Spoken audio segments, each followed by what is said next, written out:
할렐루야. 매일 새벽마다 기도하시는 여러분들이 계셔서 너무 든든하고 좋습니다. 우리 함께 사도신경으로 신앙 고백하시겠습니다. 나는 전능하신 아버지 하나님 천지의 창조주를 믿습니다. 나는 그의 유일하신 아들 우리 주 예수 그리스도를 믿습니다.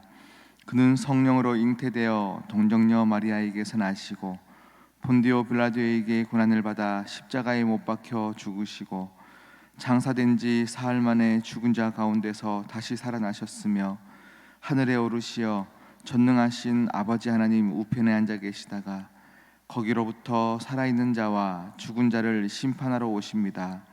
나는 성령을 믿으며 거룩한 공교회와 성도의 교제와 죄를 용서받는 것과 몸의 부활과 영생을 믿습니다. 아멘. 함께 찬송가 542장입니다. 542장 찬양하시겠습니다.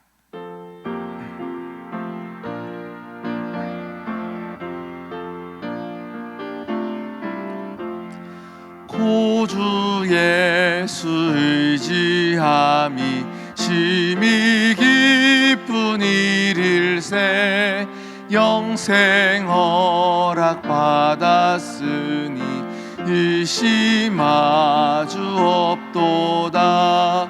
예수 믿는 것은 받은 증거 많도다.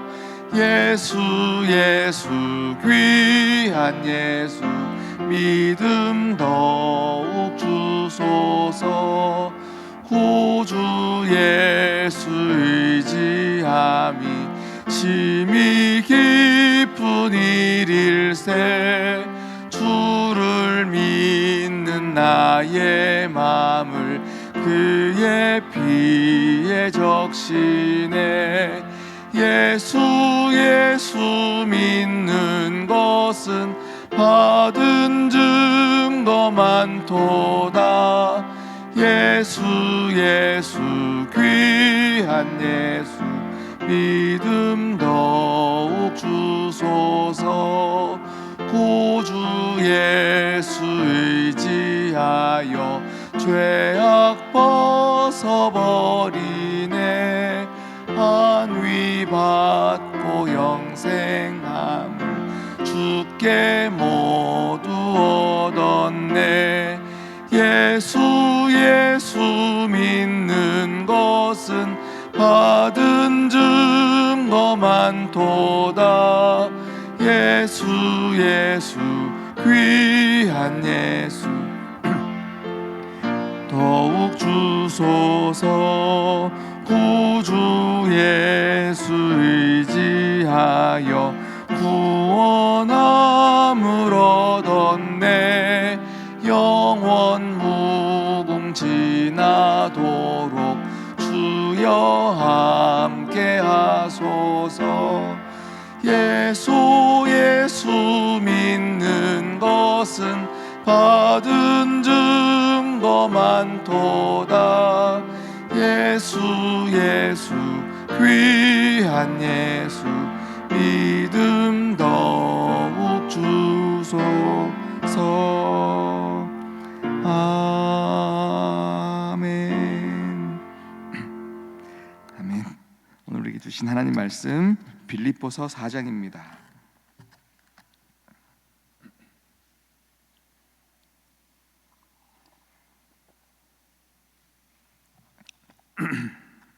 빌립보서 4장 4절에서 7절까지의 말씀입니다.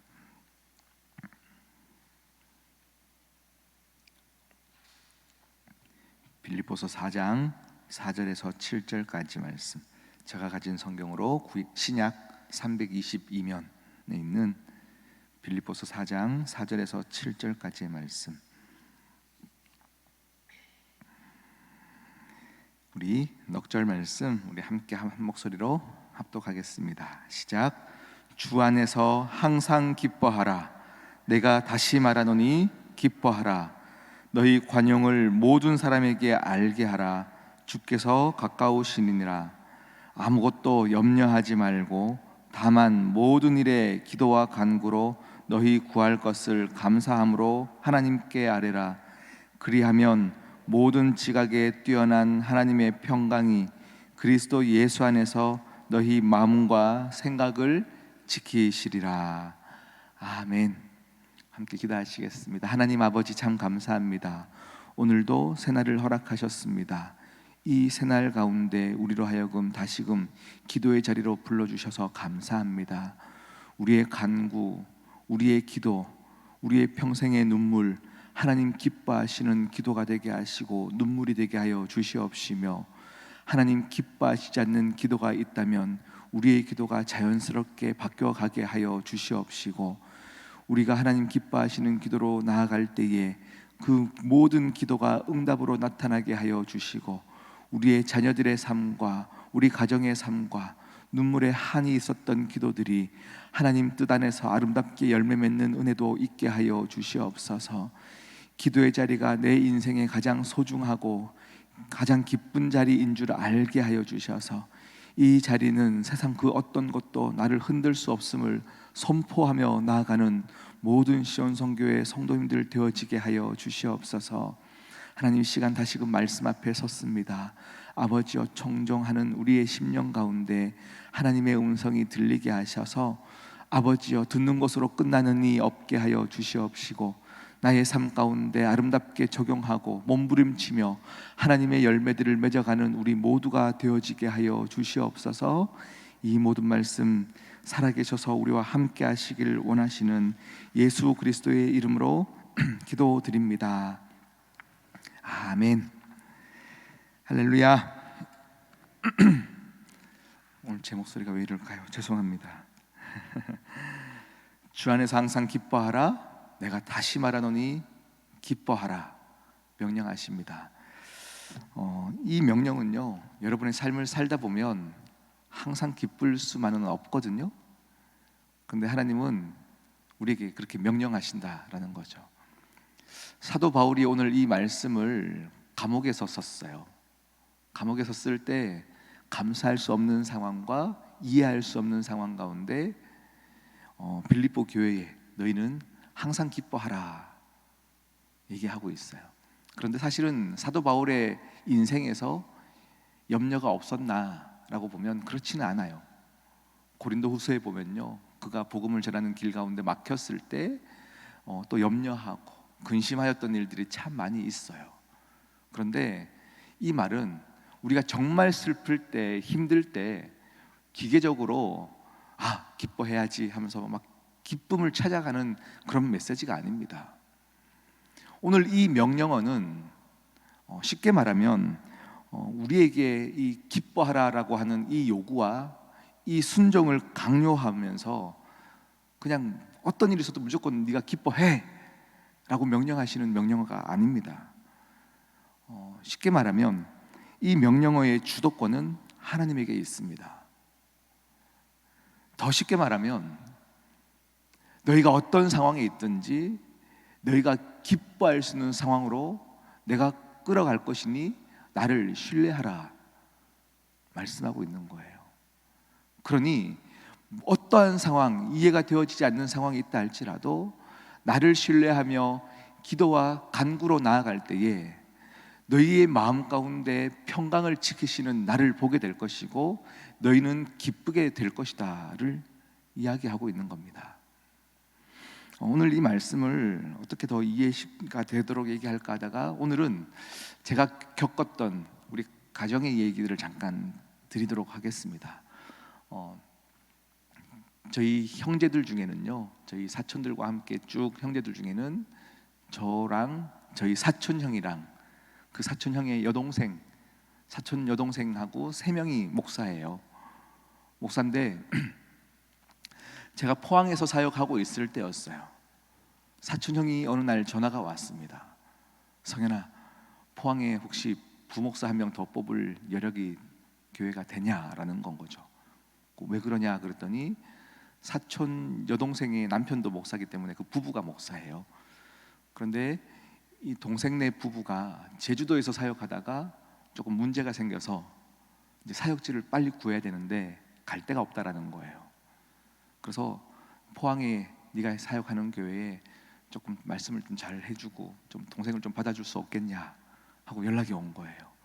그런데 솔직하게 말씀드리면 제 마음에는 사실 동생을 받고 싶지는 않았어요. 어릴 적부터 동생의 성향은요, 우리 여자 아이들 중에서도 조금 좀 까탈스러운 동생의 성향이 있어요.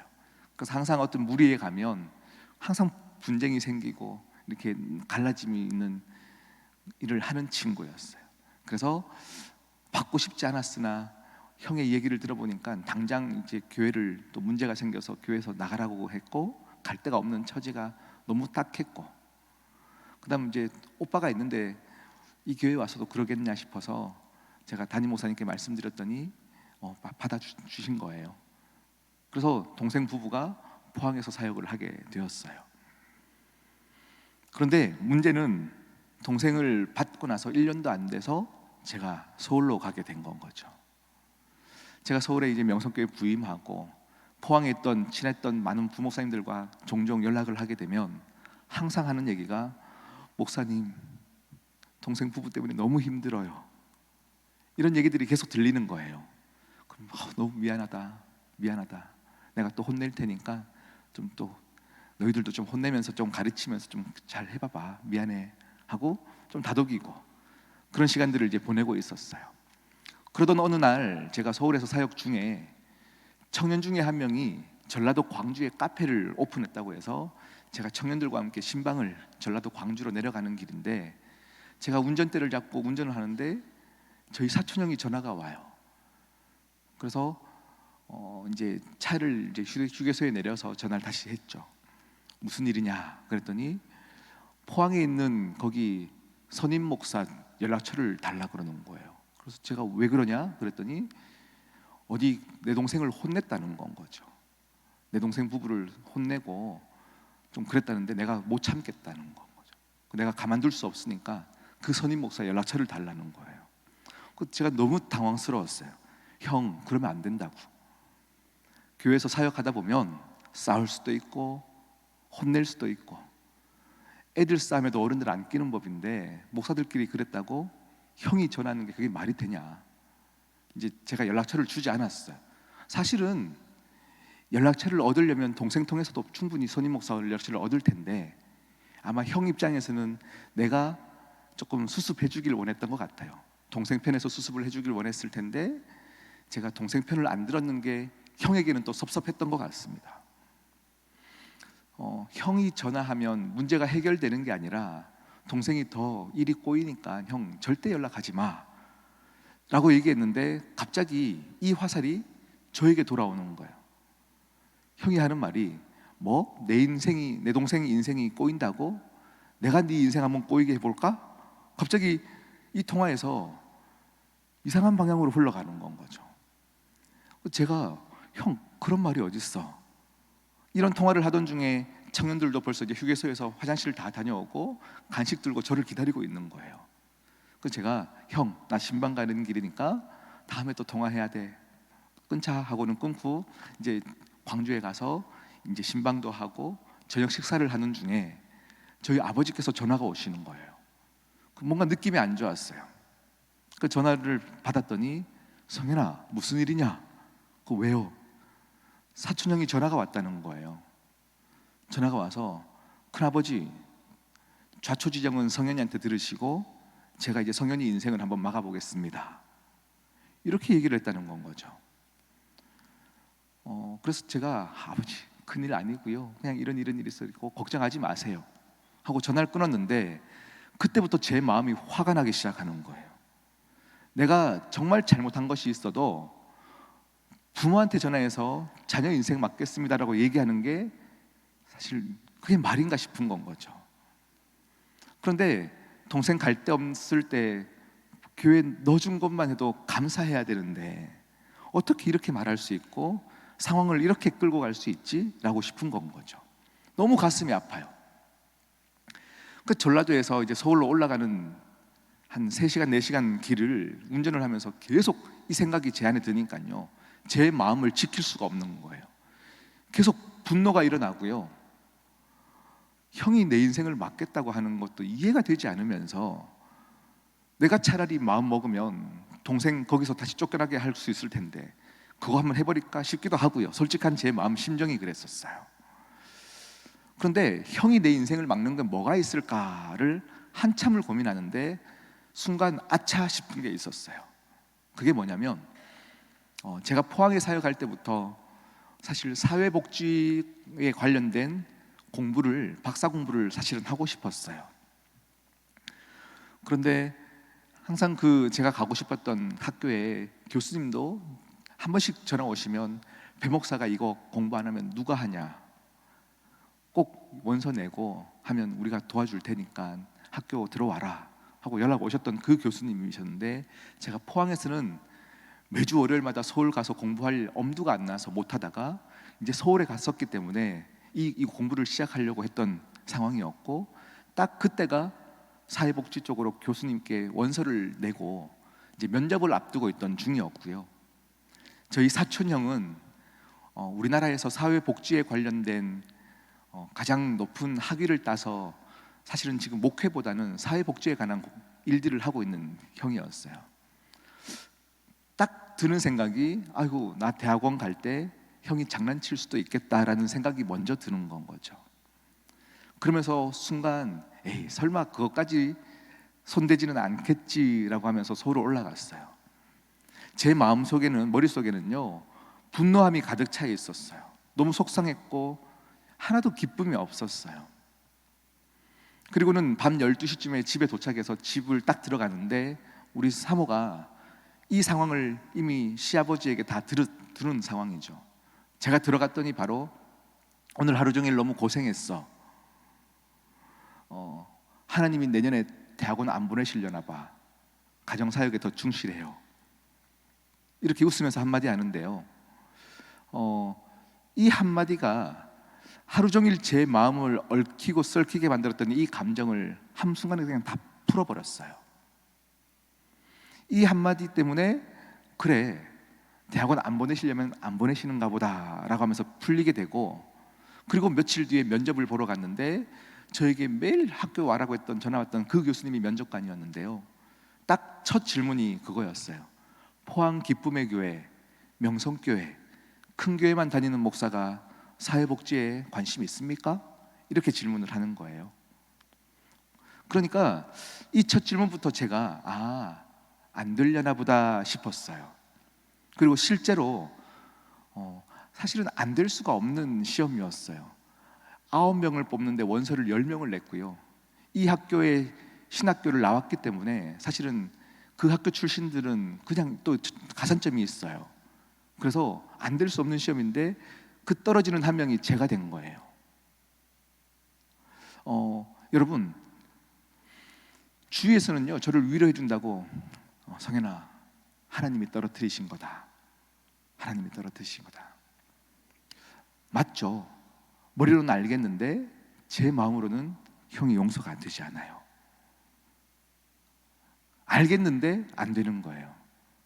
그런데 이 상황 가운데 우리 사모가 했던 그 말이죠. 하나님이 떨어뜨리시려나 봐.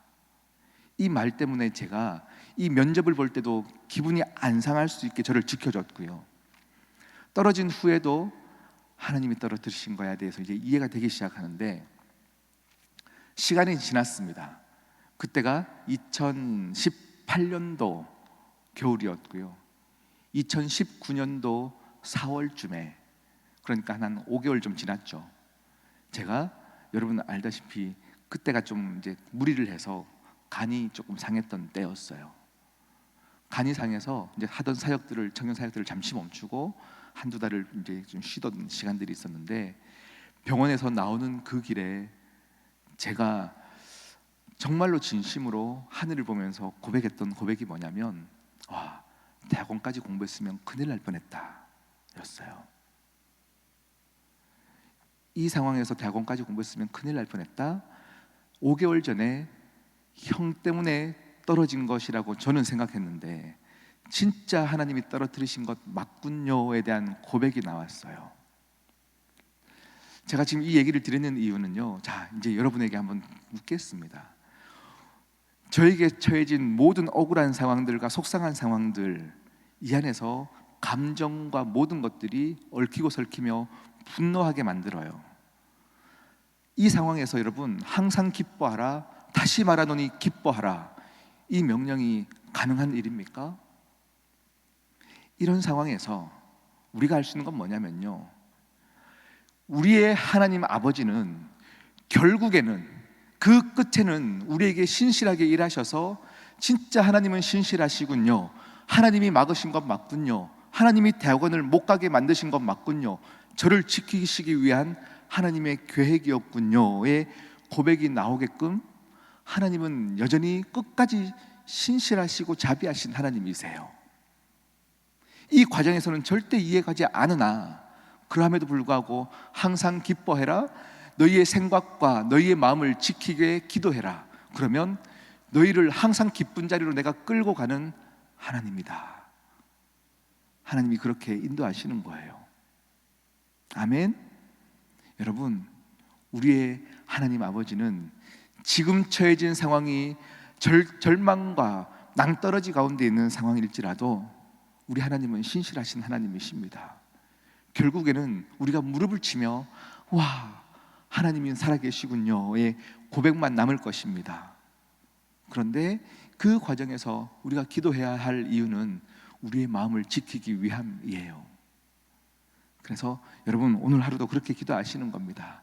하나님, 기뻐할 수 없는 상황에 내 마음이 이 상황 때문에 감정이 힘들어지지 않도록, 분노가 가득 차지 않도록, 기도와 감사와 간구로 나아갈 수 있도록 하나님 은혜 베풀어 주셔서 우리의 결국에 일하신 하나님을 고백하는 자, 그 선물을 얻는 자 되어지게 하여 주시옵소서. 우리 함께 그렇게 오늘 함께 또 기도하며 나아가시고요. 여러분, 우리 어제부터 주보에 보면 시온송 공동 기도 제목이 있습니다. 나라를 위한 기도가 있습니다. 우리 교회를 위한 기도가 있습니다. 우리 교회 안에 다음 세대를 위한 기도가 있습니다. 그리고 부족한 저와 우리 교육자들을 위한 기도가 있고, 우리 태풍 피해를 본 이재민들을 위한 기도, 이 5개의 기도 제목을 올렸는데, 여러분, 이 나라 이민족을 위해서도 계속 기도해 주시고 우리 교회를 위해서도 계속 여러분께서 기도해 주셔야 합니다. 우리 시간 같이 다시금 오늘 말씀을 생각하시면서 여러분 지금 현재 마음 가운데 기뻐함이 생길 수 있는, 기뻐하야 하는 하나님의 명령이 여러분의 심령 가운데 심길 수 있는 기도로 나아가겠습니다. 기도합니다. 아버지, 하나님 아버지 감사합니다. 하나님 아버지, 지금 처해진 나의 상황, 눈물로 가야 될 상황과 분노함으로 가야 될 상황이 있을지라도, 아버지여 너무 아픈 상황일지라도, 절대 기뻐할 수 없는 상황이라 할지라도 하나님 아버지께서 여전히 신실하시니, 하나님 아버지께서 여전히 나의 삶을 알고 계시니, 아버지여 오늘도 그 하나님을 신뢰하며 기도하게 하여 주시옵시고, 감사와 간구로 나아가게 하여 주시옵시고, 평강으로 나를 지키시는 하나님의 일하심을 아버지여 신뢰하며 기도하게 하여 주시옵소서. 하나님 아버지여, 우리의 삶의 자리 가운데 여전히 안고 계시는 하나님의 일하심, 하나님의 실제적으로 일하심을 신뢰하며 나아가게 하여 주시사, 우리의 결국에는 하나님이 하셨고 하나님이 나타내어 주셨고 하나님이 열매 맺어 주신 놀라운 일들을 행하는 우리 모두가 되어지게 하여 주시옵소서. 하나님 아버지여, 시온성교회 모든 성도님들의 마음이 하나님으로 주어지는 평강을 누리게 하여 주시옵시고, 하나님 아버지께서 주시는 기쁨만으로 가득 찰 수 있는 귀한 인생들 모두가 되어지게 하여 주시옵소서. 주여, 은혜 위에 은혜를 더하시는 하나님, 길 열어주시는 하나님, 아버지여 높은 곳이 낮아지게 하여 주시옵시고 낮아진 곳이 평지가 되어지게 하여 주시옵시며, 우리 가운데 일하시는, 앞서 일하시는 하나님 아버지를 모두가 체험할 수 있도록 주여 역사하여 주시옵소서. 주여 은혜 대하여 주시옵소서. 하나님 아버지 참 감사합니다. 주여 감사합니다. 아버지 하나님 참 감사합니다. 기뻐할 수 없었던 상황, 눈물밖에 없었던 우리의 상황 가운데 이 명령어가 참 부담스럽고 힘들었는데, 이 명령은 내가 해야 되는 명령이 아니었었고 그 주도권이 하나님에게 있음을 참 감사합니다.